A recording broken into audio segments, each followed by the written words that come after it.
Good afternoon. Welcome to our afternoon panel, Revolutions in and Architecture. My name is Jeffrey Lieber. I'm an assistant professor of art history and visual culture studies in the School of Art and Design History and Theory here at Parsons. Our first speaker this afternoon is Gregory Brown. Gregory Brown is professor of history at the University of Nevada, Los Angeles, where he has taught European and world history since 1998. He is the author of 2 monographs on the intellectual culture of the French Enlightenment and Revolution, A Field of Honor, Writers, Court Culture, and Public Theater in French Literary Life, from Racine to the Revolution, published by Columbia University Press in 2003, and Literary Sociability and Literary Property in France, 1775 to 1793, published by Ashgate in 2006. His most recent book is the revised edition of 18th Century Europe, Tradition and Progress, published by Norton this year. His paper today is entitled Inside Looking Outside in Revolutionary Paris, Romberg's Caprices, Bélanger's Gardens, and the Imagining of Urban Exterior Space at the Villa Beaumarchais.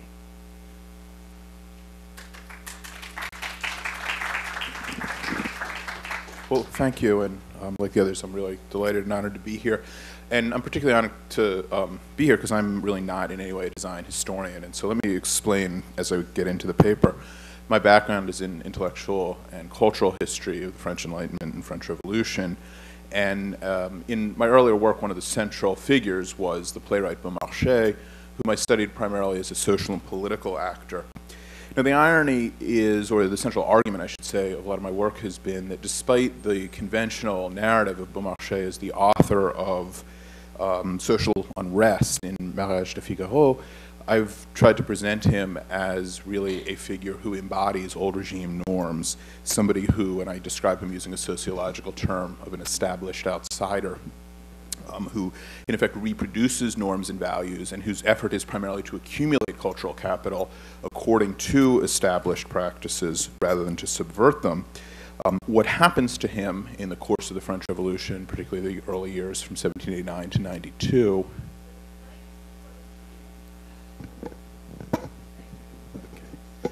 is that he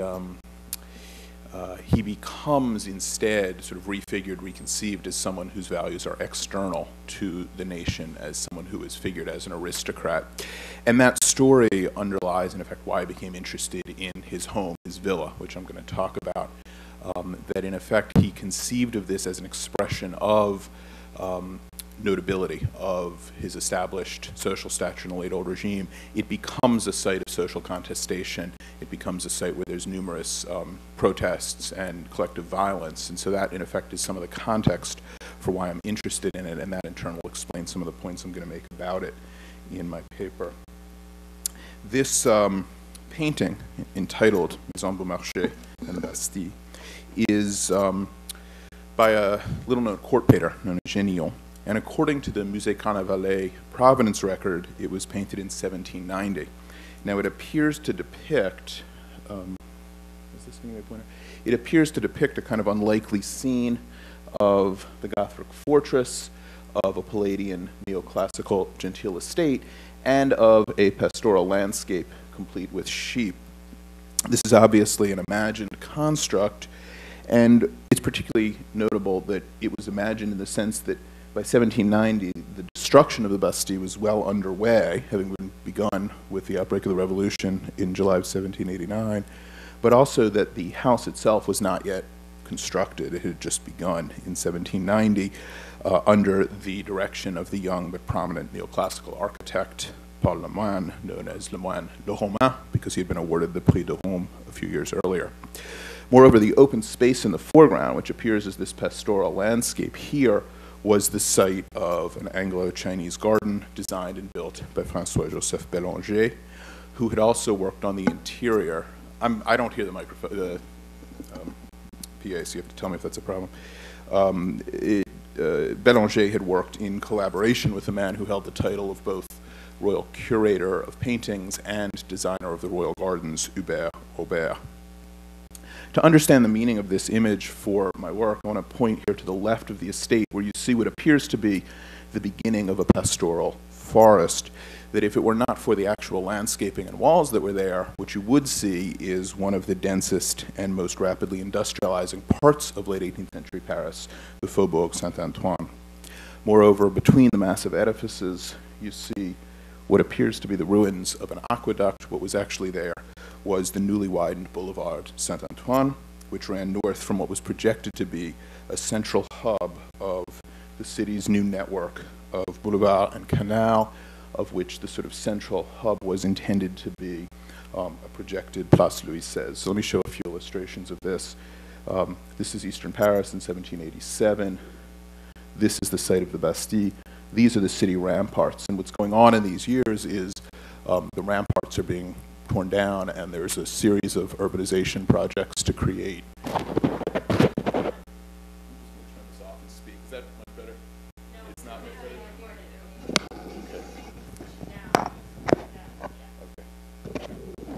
So a series of networks and boulevards radiating from central hubs, and the imagined centerpiece of this was going to be a Place Louis XVI at what was then the location of the Bastille. This is another map that shows the same. This is the site of the Beaumarchais property. Here are the ramparts and the boulevards lined with trees that are replacing the ramparts. This is another illustration of the same, the Porte Saint-Antoine here, the Bastille, the location of the property right here, and this is where the rampart would have run. This is the eastern exterior of the Faubourg. And then the contemporary location, which we see here, this is the Boulevard of Charleroi, entering the contemporary Place de la Bastille, and that's about the location of the home that were in the city.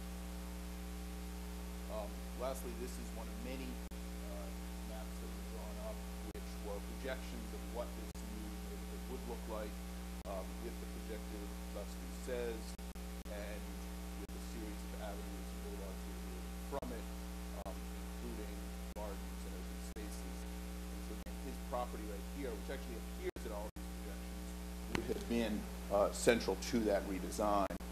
Another one here, the Place de Liberté, the state's from the Revolutionary period, and in fact his property is indicated Maison appartenant à Beaumarchais. And perhaps the best known of these, which includes the projected elephant statue, which was actually constructed in the early 19th century of paper mache, and of course is the home to Gavroche briefly. More significantly, what we see in this is the extension of the Canal de Saint-Martin under the boulevards out to the river.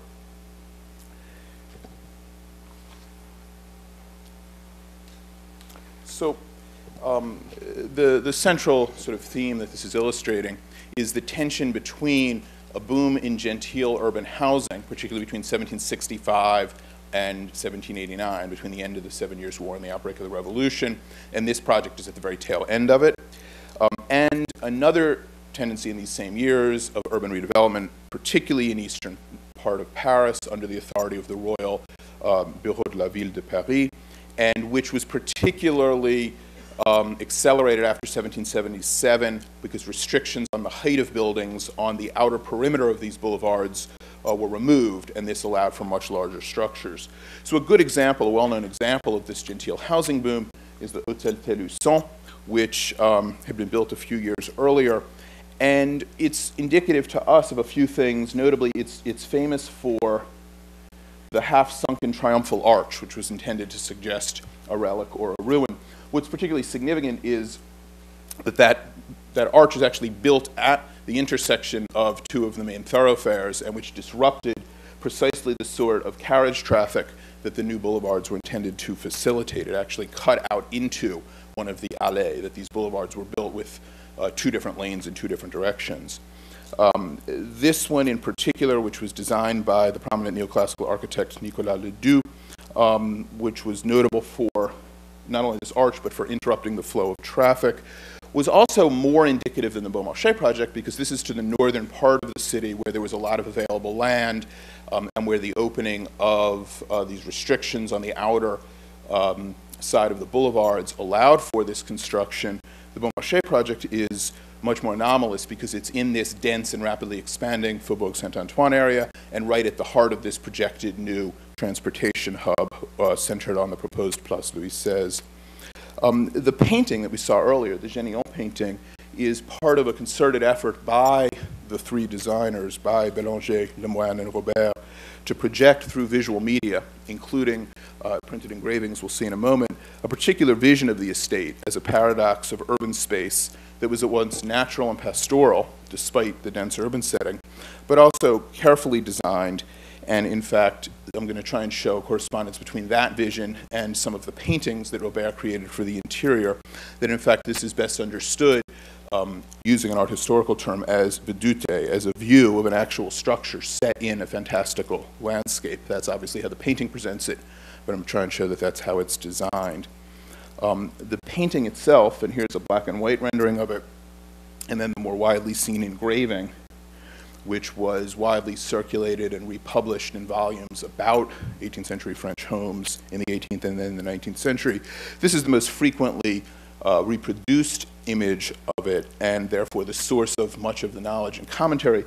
I'm going to argue that this is entirely based upon the drawings, not based upon the completed home. It was circulated before the construction was complete, and it was probably based upon this engraved front elevation, which was clearly part of Lemoine's efforts to promote his work.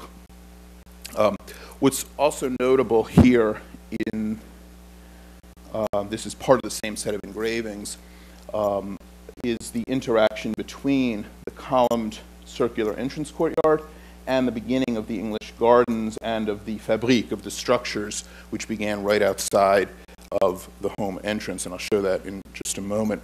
The gardens themselves were best known from a series of aquatints. Oh, here's another, this is the top view. So this is the columned entrance and immediately entering into not just the gardens, but the fabrique and the created images in the landscape that we'll see in just a few minutes. The landscape is, and here's another illustration of the particularly narrow space. And what's particularly distinct here, that the English garden, as it had been proposed and built in the English countryside, was generally in open spaces delineated only by what were known as as ditches. The French examples of these, which are described particularly by the writer Carmontel, are notable for being in irregularly shaped urban or semi-urban spaces, of which the best known example is the Parc Monceau in Paris. But this is a good example of trying to, in effect, squeeze an English garden into a very irregularly shaped urban space, and in fact doing so by walling it off, which is sort of the opposite of the illusion that the English garden was supposed to create.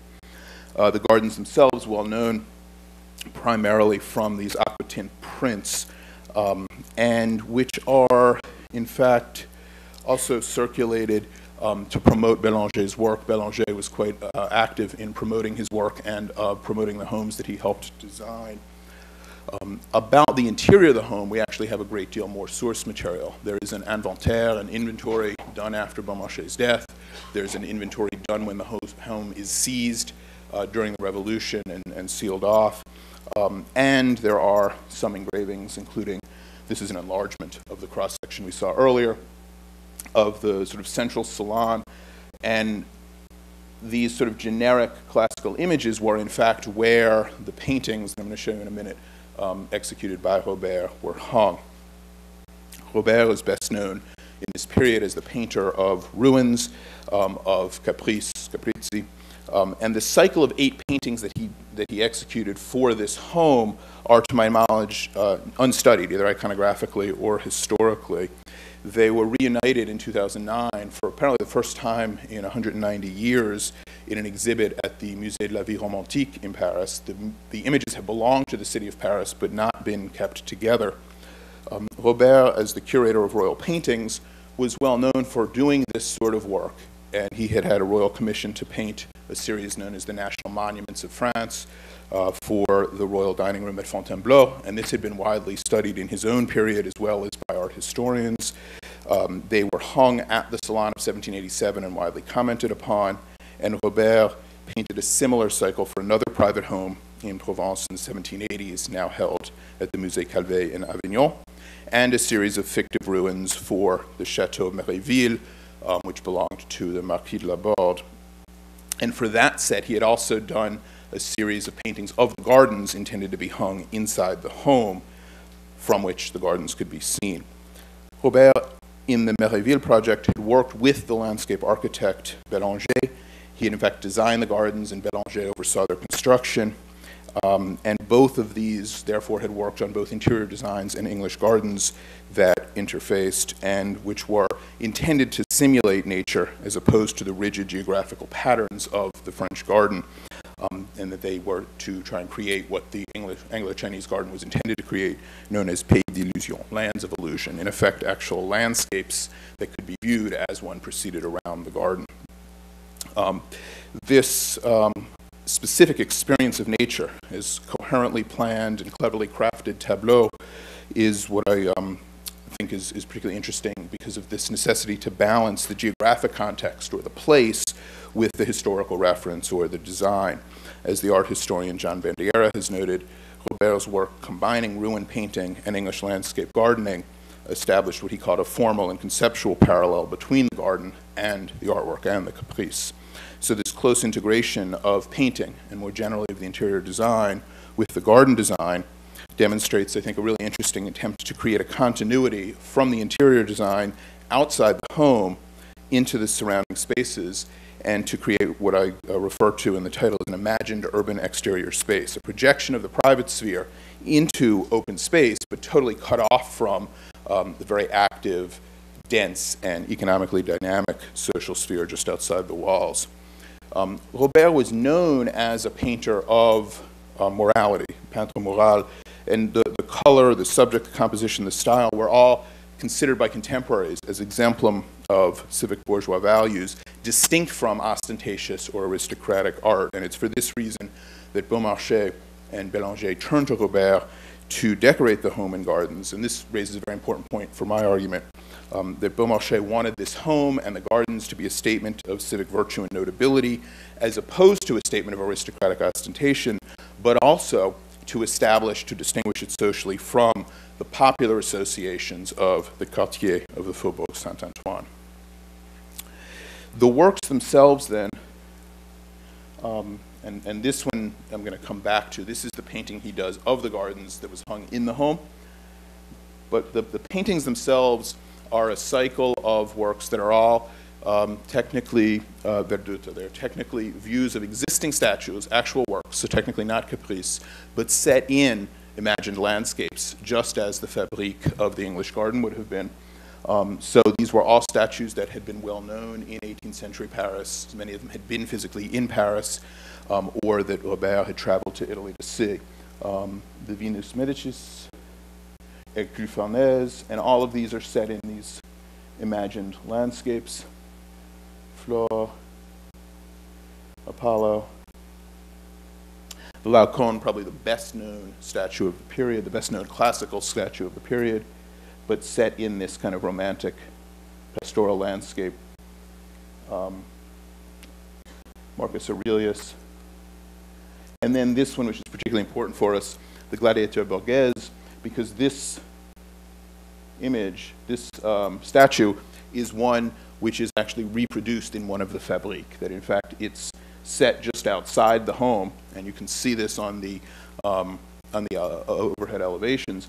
This painting then, which I think was executed later, judging by the dress of the figures, this seems to date from the Directory period, but which depicts an actual view from the entranceway, looking outward, in effect, to my mind, sort of demonstrates this argument that the interior space is intended to continue into the exterior space, but which is intended to have no reference to the surrounding city. And I want to argue, therefore, that the Caprices and the gardens, which helped constitute this exterior space, utterly without reference to the public space outside it, contributed then to the popular interpretation of the Via Beaumarchais, not as a statement of bourgeois civic values as intended, not as a Monticello in the city, but rather as an ostentatious and even aristocratic Rococo pleasure palace, which is why in turn it became targeted repeatedly for collective action, why it was seized, and why it became a site of particular political controversy during the Revolution, which is a story for another day.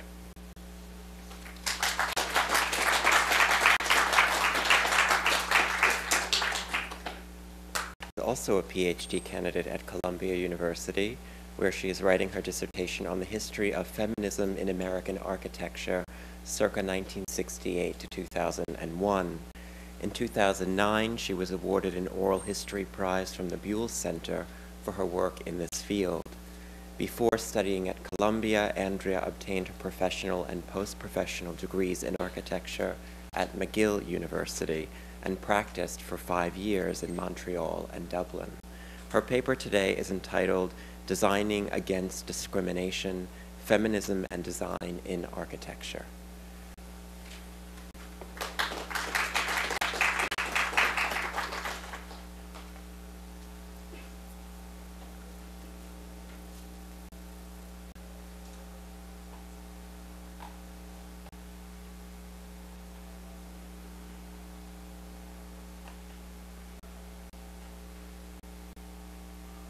Thank you, Jeffrey, and thank you to Laura and David and Oriet for organizing this conference. At a recent panel discussion on women in architecture at the Brooklyn Museum, an audience member asked the panelists if they could tell if a building had been designed by a man or a woman. Implied in her question was another: do women design differently than men? Posed in 2012, this question is discomforting, but it is not easily dismissed. It was exactly this question that American feminist architects asked in the 1970s and early 80s. In and of itself, the question, do women design differently, or rather, given another set of circumstances, would women design differently, is not all that interesting. Why the question was asked, on the other hand, is. In the 1980s, feminist theorists and scholars debunked the definition of women as an essentialist category. Social constructionists argued that sexual differences were not innate, but rather the result of socialization.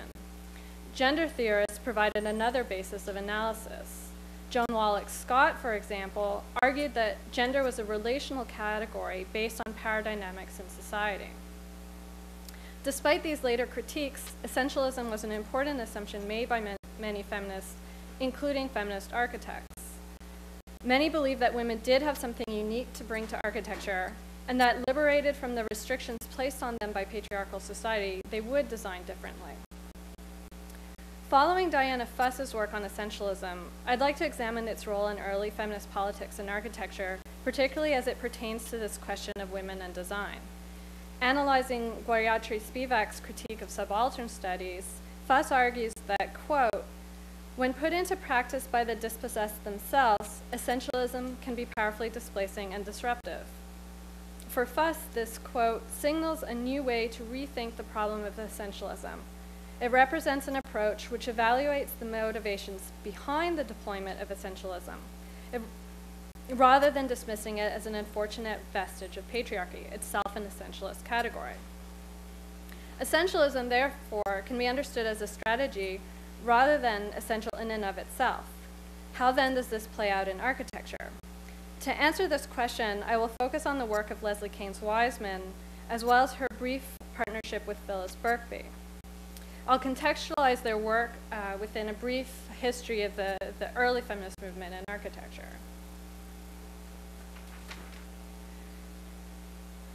Deploying women as an essentialist category made sense to feminists when they began to organize themselves in architecture. It was a strategy used in the women's liberation movement to build coalitions amongst women to fight for a better status in society. Radical feminists, for example, ran consciousness-raising groups, starting in the late 1960s. In her dissertation on the history of consciousness-raising, Wojciechowska Nacescu argued that these groups, quote, followed patterns of female sociability shaped by suburban living. Women would meet in small groups of 8 to 12, generally in someone's home. This facilitated their spread in the 1970s to other non-radical feminist groups. Although Black and Hispanic groups also formed around the same time. Most were largely white and middle class. Guidelines for running sessions suggested that everyone in the group be encouraged to speak, and the rest of the group would listen attentively. Hierarchy was to be avoided, and no one was to be designated a leader. The discussion in these groups focused on the experience of being a woman. Organizers assumed that, quote, women had gender-specific experiences that were universally recognized as such. But consciousness raising also created the basis for this claim. It was often the first step in political engagement. By encouraging each other to share experiences of oppression, women could identify with other women and see themselves as a group, which could then claim power. The political was to be reached through personal exploration, which in turn motivated collective action. Before becoming politically active within the profession, many architects participated in women's liberation groups, including the National Organization for Women and consciousness-raising groups. Feminists like Leslie Wiseman soon turned their new political awareness to their professional lives. In 1970, women were in the minority in architecture schools and practices in the United States. According to several sources, only about 4% of practicing architects were women. The number of registered women architects was considerably lower, roughly 1.2%. Women often felt professionally isolated and faced barriers not encountered by their male colleagues. This included schools that discouraged female students from applying, firms that refused to hire women, a lack of professional mentorship and advancement, discriminatory pay, not being taken seriously, the need to continually prove oneself, and trouble balancing work and personal life, especially with children.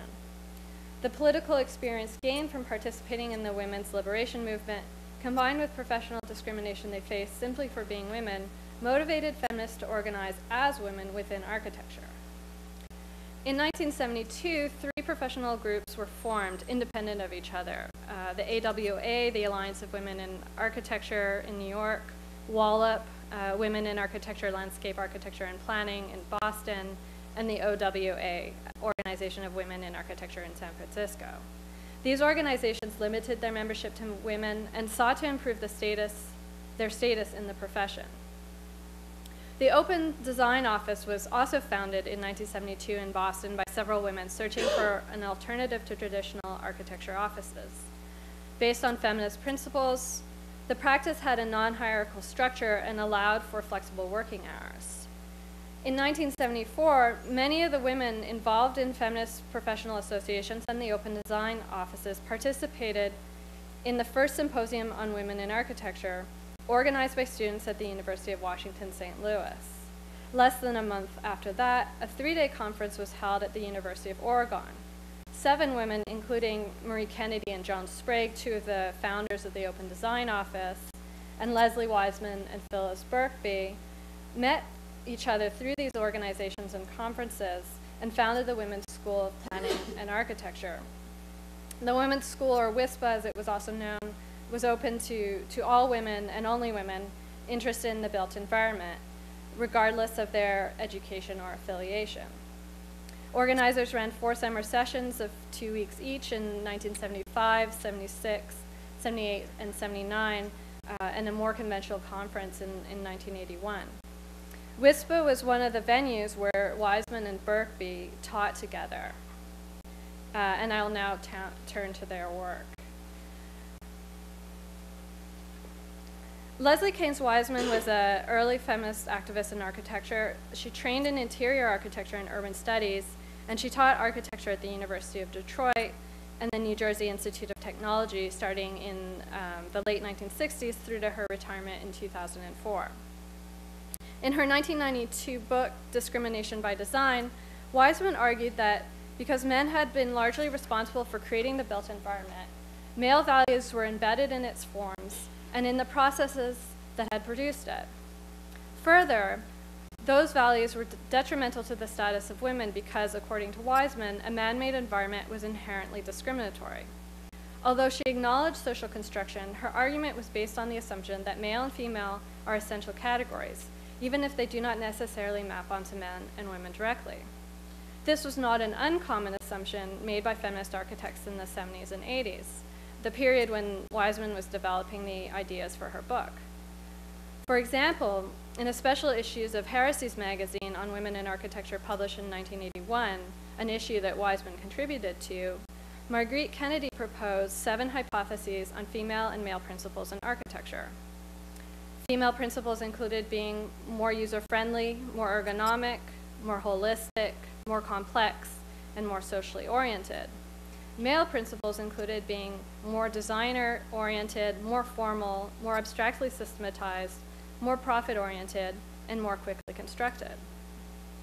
Although men and women could use either female or male principles, Kennedy claimed that, quote, under equal opportunity for their application, women would tend to use female principles and men male principles. For Wiseman, the physical environment, spatial arrangements, and metaphysical space were all produced by society, in her analysis, patriarchal society. And like for Henri Lefebvre, whose work she seemed to only be indirectly influenced by, all three in turn reinforced oppressive hierarchical structures. Wiseman wrote, quote, in patriarchal society where men are by definition the dominant group, social, physical, and metaphysical space are the product of male experience, male consciousness, and male control. Further, man-made space encodes and perpetuates white male power and superiority, and the inferiority of women and minorities. For Wiseman, the solution was through first understanding how the built environment contributed to the oppression of women, and second, designing another world. Noel Phyllis Birkby trained as an architect at the Cooper Union and Yale University in the early 1960s. She practiced and taught in New York City. Although she did not initially relate to the women's liberation movement, she became an active feminist around 1970, and by 1972 had come out as bisexual. In 1973, Birkby began to teach a series of workshops on women's fantasy environments. Wiseman joined her in 1974, and they taught these workshops across the United States for a couple of years, publishing a series of articles on them in the mid and late 1970s. Wiseman and Birkby conceived the workshops to be a form of consciousness raising, where women could explore the role the physical environment played in their lives and imagine other worlds, worlds of, quote, their own design. And here are some of the images that were produced at these workshops. So these are I like to think of them in terms of design sketches. They're kind of hard to characterize, although there's certain themes that come up in them in terms of, you can see in this one, always a need to control access to the space, some sort of responsiveness to the users. According to Wiseman and Birkby, women could only access needs and According to Wiseman and Birkby, women could only access needs and desires suppressed by their upbringing in patriarchal society and spaces through fantasy. And drawing was a way to express these fantasies. In 1976, they wrote about the drawings, quote, these images are a way of claiming our visibility, of beginning to develop a women's iconography that may become transformed into physical environmental value system.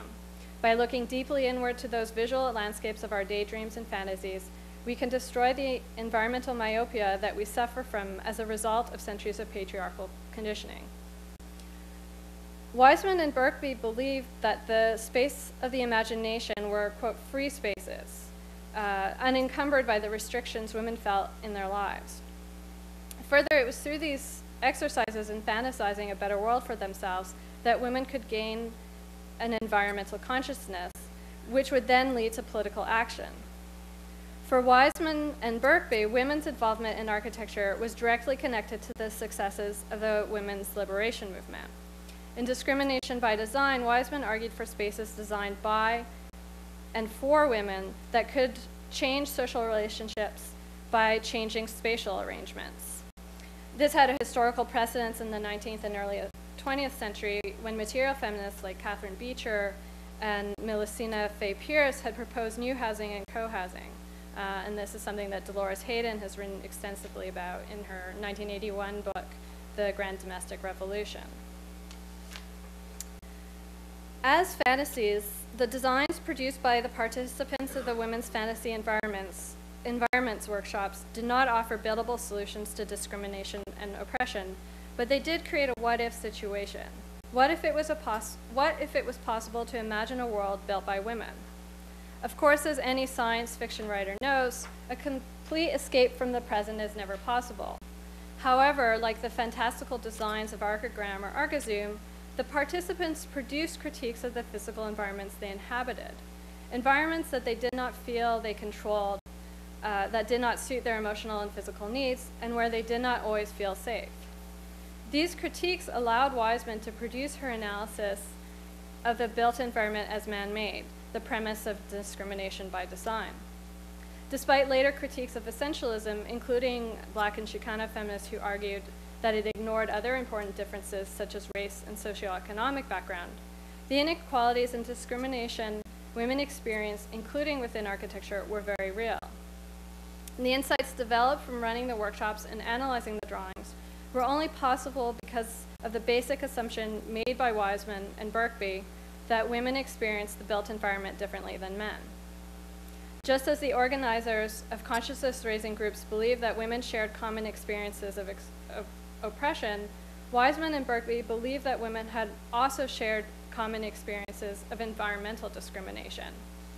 And because of those experiences, women could design environments where they could reach their full potential. In a 1975 article in Quest, Wiseman and Birkby wrote, quote, "As women, we cannot fully actualize ourselves without environments which free us from limited expectations of ourselves. We need spaces which support our creativity and production and provide us with a wider range of personal and communal options.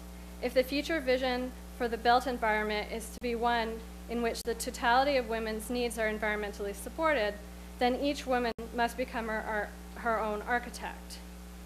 So in other words, by deploying this idea of essentialism, it supported Wiseman and Birkby's work, and their basic belief was that, that women could design against discrimination. Thank you.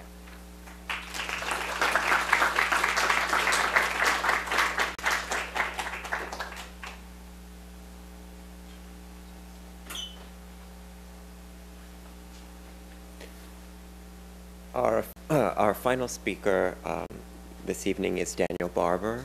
Daniel Barber teaches at Barnard College at Columbia University. He is an architectural historian whose current research looks at the role of architectural technologies in the infrastructural transformations of the immediate post-World War II period in the United States. He recently held a research fellowship at the Harvard University Center for the Environment and has taught at Oberlin College, Yale University, and the University of Auckland. He has published in the Journal of Architecture and Design Philosophy papers, among other publications. His paper today is entitled "Slow Violence and the Quiet Revolution in Environmental Architectural Representation."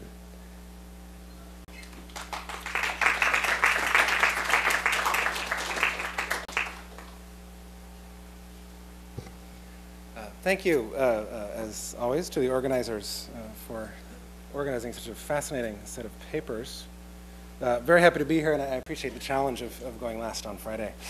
We'll see if we can keep it fun a little bit, at least. We'll see. Let's see. Where's the mouse? Okay.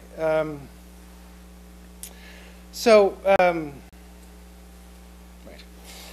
So, my recent research has been looking at the politics, technology, and economics of the production of solar houses in the 1940s and 50s. And what I want to do today is sort of present this material that, relatively unfamiliar to you, I assume, but very familiar to me at this point, from something of a different perspective, right? So I'm doing something a little different than my sort of standard fare here. And I want to make some generalizations about some of this research, and I'll just be showing a few of these houses that I'm concerned with as we proceed, relative to the historical dimensions of thinking about energy, and really a bit more precisely thinking about the relationship between energy and the future, right? So how we sort of conceive of the future as a project of energy regimes. And what I'm interested here, as we'll see, is a moment, a historical moment right after World War II, when a number of fields attempted to deal with the future in a new way, right? Which is specifically to conceptualize the future as something under threat, right? That required saving, right? That needed to be recovered in some way.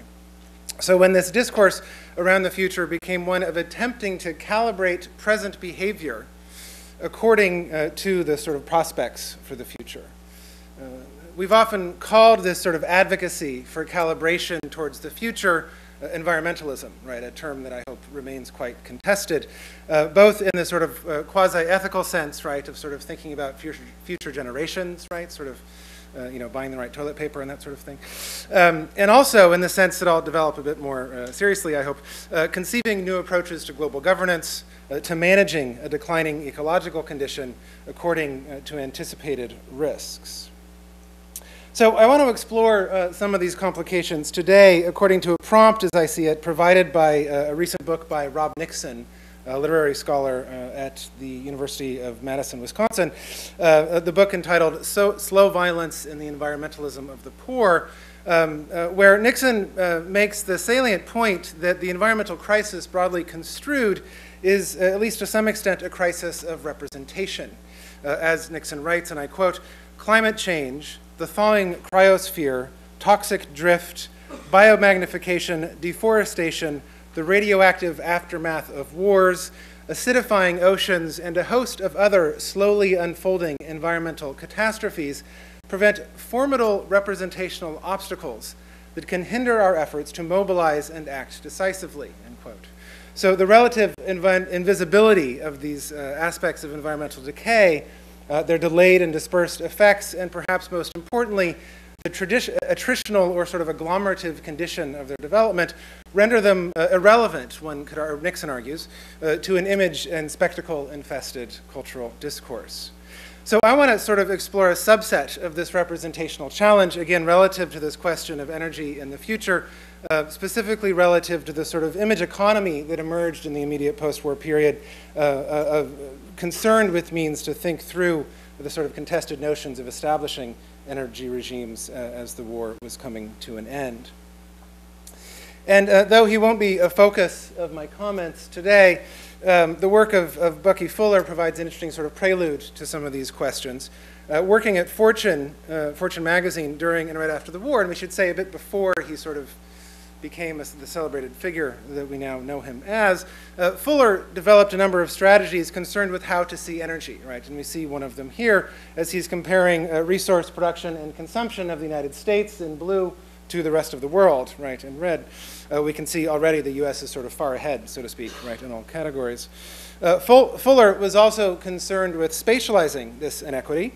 In this map, which accompanied the previous image, he compares population distribution, which you can kind of see as these white dots, right? You can see them especially on the sort of eastern seaboard there, right? These white dots of population distribution to the inanimate energy slaves, as he referred to them, the red dots, right, that each person required to sort of go through their daily life practices. So, the point being that attempting to visualize the sort of uneven distribution of energy accessibility, energy use, and supplies according to a complex geographic and political matrix. There's also, I think you might agree, a certain sort of feebleness, a kind of grasping to these images uncharacteristic of Fuller. And in fact, it was in part Fuller's interest in visualizing this dynamic between energy and population and resources, other resources more broadly, that led him, was one of the sort of instigations to develop the well-known Dymaxion projection system, right? This sort of new method of rendering some of the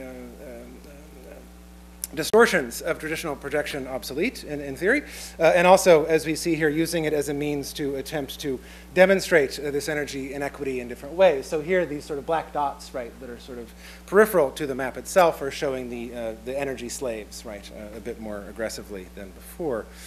Our interest here is mostly in the sort of symptomatic aspects of Fuller's attempts, suggesting the intensity of the interest, the concern over representing energy use in ways that could allow for, as Nixon would have it, right, mobilization and decisive action, and also just generally the importance of anxiety over energy use, right, relative to new techniques for representing global systems, issues that I'll be focusing on in a moment. But I want to focus this in a little bit on this house, an image with the subtitle underneath it, A Not So Utopian Future, was published in 1953 as a sidebar for an article in Fortune magazine on the prospects of solar energy. The main article, entitled Power from the Sun, celebrated the recent expansion of research into solar technologies as a wise and appropriate direction for government and industry investment in hedging against the eventual and seemingly inevitable decline of fossil fuels. The author of the article, Fortune editor Eric Hodgins, wrote, and I quote, "As we have come to depend more and more on the burning of coal, oil, and gas, we have begun to permit a state of affairs in the world of energy that would horrify even the most complacent in the world of finance." And remember, this is in Fortune magazine, right? Today, he concludes, we live on a capital dissipation basis. Which is to say, we're spending our capital rather than earning income, right, using the sun. We can keep this up for about another 20 years, right, from 1953, before we start running into trouble. This house presented an alternative. It proposed a complete survival system for a family of 4, utilizing solar radiation for heat and hot water, and also proposing to, quote, grow its own food in the form of algae on its roof, end quote. This based, as Hodgins wrote, to continue to quote him, on the assumption that the day is coming when wheat fields and cattle ranges will be luxuries of the dear dead past. And just to sort of keep us honest here, there was in this period a really pretty massive investment in the production of algae as a sort of check against the potential for famine. Mostly explored, this little algae farm is in Cambridge, Massachusetts, but a number of them proliferating throughout the global south, most of them funded by Arthur D. Little through a grant from the Ford Foundation. Okay, so in this, returning to our house, right? No, sorry, okay, returning to our house, there was also a heat differential engine providing cooling in the summer, and garbage was to be burned to charge the algae suspension that then provided the protein capacity for it to infest our bodies, right? Hodgins then detailed how the systems of the house could themselves be developed through a massive government-supported project on just such a scale, as he wrote, as went into the production of the atomic bomb, end quote, to refine the necessary technology, not only new design and building practices, but also, as Hodgins makes clear, the, quote, psychological and internal metabolic adjustments by which we shall subsist contentedly on hydrolyzed sawdust and pre-digested vitaminized algae, end quote. Okay, so what Hodgins' article suggests for us, and as I have demonstrated at some length elsewhere, from the end of World War II until the mid-1950s, there was a general concern over the availability of energy and other material resources, a sort of first oil crisis before those of the 70s, if you will. Hodgins had also been editor for a recent presidential report written under Truman entitled Resources for Freedom. And just a quick side note, Hodgins was also the author of Mr. Blanding's Builds His Dream House, which expands the dimensions of this argument in a number of different ways that we can return to in discussion. But anyway, was the author more presciently of the report Resources for Freedom under Truman, a report which attempted to inventory, as the introduction put it, the resource availability of the entire free non-communist world, end quote, and then to make that inventory available to corporations and government agencies. Just as the Korean War was beginning, in other words, and as the Cold War was heating up, the project should cast a defensive military perimeter around the free versus communist states was reflected in policy and investment concerns over future energy availability.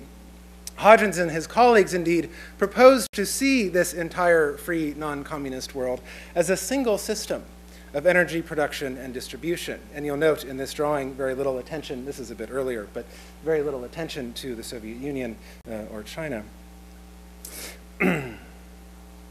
This conceptualization of the global energy future relied on a theorization of scarcity, following Nixon's prompt, an attempt to render into visual and formal practice the slow decline of resource availability.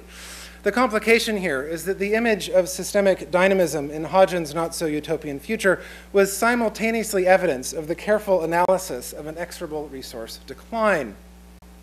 Hodgins and many of his colleagues relied on industry-based energy forecasters, the most prominent of which was M. King Hubbert, whose theory of peak oil still inflects resource debates today. Hubbert, who we'll talk about for a moment, was a research executive at Shell Oil, and while generally interested in the economic patterns of energy availability and the role of technological innovation in managing its peaks and troughs, Hubbert was primarily concerned with how patterns of resources conditioned the growth, progress, or development of civilization. While his visual palette was somewhat limited, concerned primarily with graphs and lines, as opposed to the sort of visual palettes we've been looking at so far. And with the importance, really, his main concern really was with the importance of this moment rendered here, right? When the graph starts to head downwards. When endless growth suddenly ends and the territorial and technological scrambles begin in earnest. In fact, some of these images are from his 1956 paper entitled Nuclear Energy and the Fossil Fuels that was commissioned by Shell on the event of the discovery, more or less, of the now declining condition of the Texas oil fields. The historical analysis of these peaks in oil production, as here also shown in Ohio and Illinois, led to a concern over how larger fields, increasingly integrated into the global economy, would suffer similar fates. Hubbert's conclusion, and I'm zooming in on the top image there, his innovations in thinking about energy in the future were first that exhaustible resources will indeed be exhausted, right, at a point that can be estimated, right, that we have knowledge of when resources will run out, and second, that such decline will be gradual in a more or less mirrored relationship to the rise, thereby allowing time to prepare for energy transitions. The future of energy and the relative angle of decline of this second half of the curve was, for Hubbert and many others, the subject for contestation, the subject for research into means of extending the curve, and also for estimates concerning when we would start to have to get involved with the hydrologized sawdust and so on. So the issue here is in Hubbert's insistence, right, not that civilization was dependent upon fossil fuels, but as he demonstrated in this image, which he refers to, well, rather that the pip, as Hubbert called it, the pip of human history, when we are reliant on fossil fuels. Hubbert's pip didn't quite catch on, but it's the same sort of notion. This pip, when we would rely on these fuels, was an opportunity to develop new means for the extension, quote, the extension of civilization further into the future. Hubbert and his many colleagues of the period, and here we see the work of Eugene Ayers, his sort of competitor at Gulf Oil, were less concerned with the apocalypse of energy scarcity, but rather with identifying a bit more precisely the specific research challenges at stake. And we see here Ayers showing the sort of extensions of his version of these curves according to moderate and intensive energy research regimes into non-fossil fuel possibilities, some of which at the time was such as this rather dramatic wind element, which hopefully is powering more than this house, but it has a kind of nice structural presence. And then a whole kind of wide array of solar experiments. Here's this was actually a presentation to the Foreign Operations Administration of how these solar ovens could be sent around, right, to other parts of the world. So these images, both these drawings, right, the kind of Hubbert curves, as well as these photographs and models and other sorts of images of the rise and fall of energy developments, and the relative extension of this state of decline, right, of which we're still in, right, we'll kind of always be in this state of relative decline, dominated the energy discourse in the 1940s and 50s. And at the same time, as is suggested in this not so utopian future, the solar houses of the period imagined a different sort of disposition towards thinking about the future. On the one hand, these houses, and again I'm just sort of scrolling through a few of the many produced in the period without specific commentary, were produced with a very targeted and limited planimetric vocabulary, right? They were sort of limited in their architectural conditions. They were all rather narrow in plan, some orientation to the south, and in many cases taking quite a dramatic advantage of the suburban lot condition, right, of sort of the new territorial condition of suburban growth that allowed for a very different siting condition. The often awkward formal gestures, this isn't really one of them, of many of these houses, I think needs to be seen within the context of a sort of aesthetics of decline, right? Of these mathematical relations that Hubbard is proposing, the curves that suggest new priorities for the energy future. On the other hand, the attention to energy-efficient systems implicit in the solar house precipitates the articulation of other trajectorial attitudes, right? Arrows pointing other directions than up and down, for better or worse. Well, I don't have time today to detail the historical lineages at play here between Hubbard and these houses I've been showing and the systems dynamic group at MIT in the late 1960s that produced the well-known limits to growth world model. These kinds of images, this sort of concerns with, well, this limits to growth model being one of the early sort of zeniths of these representational strategies, concerned with a more dynamic sense of plotting the future, right, of sort of calibrating present activity to its future consequences. This group developed at MIT first this model, attempting to estimate inputs and outputs of the global resource condition, and then sort of ran the model in a number of different times, attempting to understand how increase in pollution, industrialization would lead to, as you see over here, this sort of decline in population, right? And then proposed, sort of adjusted the system until they had reached this steady state capacity, where, as you see, population, pollution, industrial production, all of them sort of flatline, right, and we enter a state of a steady state model. These trajectories were organized, again, around this ideal, this kind of idealized, stabilized, steady state model. The same sort of steady state condition theorized in the 1953 house that we've been looking at, a vision of the house of the future that perhaps required no future itself. At the same time, numerous proposals from this same 1970s period integrated the dynamism of the systems approach into conceptualizing new building practices that have since laid the groundwork for so-called green design. Sim van der Rohe's integral urban house, of which this is the sort of systems model, and this more of a sort of perspectival sketch.